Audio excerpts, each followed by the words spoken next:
बंद एक साजिश। बस स्टैंड पर हलचल मची थी, रोज की तरह यात्रियों की भीड़ भी लगी थी, लेकिन आज माहौल बदला हुआ था।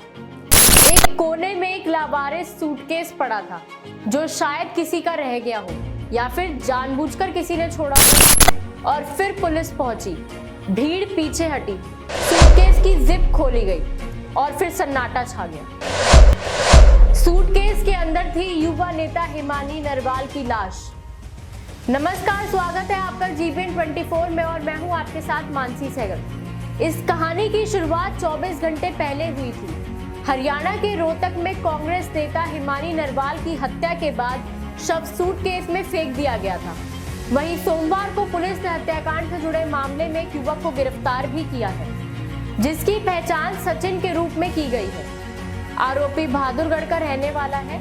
सूत्रों के मुताबिक हिमानी की हत्या उसके घर में ही की गई थी। जिस सूटकेस में हिमानी की लाश मिली थी, वो सूटकेस भी हिमानी के घर का ही था। हत्यारा हिमानी का जानने वाला है। आरोपी के पास से हिमानी का मोबाइल फोन भी बरामद हुआ है। CIA 2 की टीम ने उसे दिल्ली से गिरफ्तार किया है। आरोपी ने दावा किया है कि वह हिमानी के साथ रिलेशनशिप में था और वह उसे ब्लैकमेल कर रही थी, साथ ही लाखों रुपए भी ऐड चुकी थी। पुलिस का दावा है कि पूरे मामले में जांच जारी है और आरोपी से पूछताछ की जा रही है। जांच के बाद ही हत्या के सही वजहों के बारे में पता चल पाएगा। आपको बता दें कि कांग्रेस नेता हिमानी नरवाल की हत्या के बाद शव को सूटकेस में भरकर फेंक दिया गया था। ये हत्याकांड देश में चर्चा का विषय बना हुआ था। हिमानी की मां ने हत्या करके शव को फेंकने का आरोप लगाया था। हिमानी नरवाल पिछले 10 वर्षों से कांग्रेस से जुड़ी थी। वह कांग्रेस की भारत जोड़ो यात्रा का भी हिस्सा रह चुकी है। इस यात्रा को उन्होंने रोहतक में ज्वाइन किया और फिर श्रीनगर तक साथ गई थी। भारत जोड़ो यात्रा के दौरान हिमानी की राहुल गांधी के साथ फोटो भी वायरल हुई थी। हिमानी नरवाल के भाई जतिन ने कहा, एक आरोपी को गिरफ्तार कर लिया गया है और आज हम हिमानी का अंतिम संस्कार करेंगे। मीडिया में बहुत सारी अफवाहें फैलाई जा रही है, हमें न्याय मिलेगा। हमें अभी भी नहीं पता कि आरोपी कौन है। पुलिस ने हमें कोई जानकारी नहीं दी है।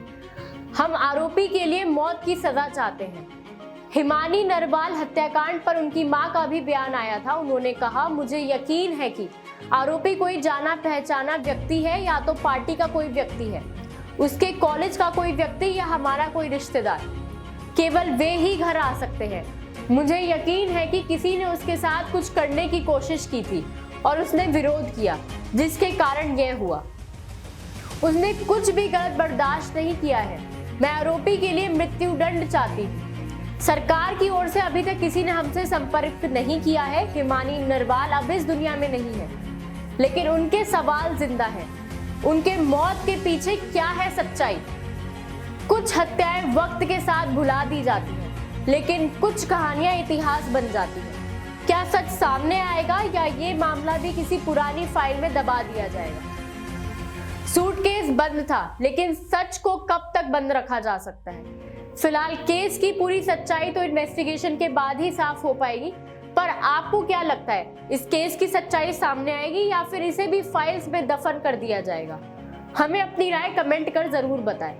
अभी के लिए इतना ही। ऐसी और तमाम जानकारी जानने के लिए देखते रहिए जीबीएन 24।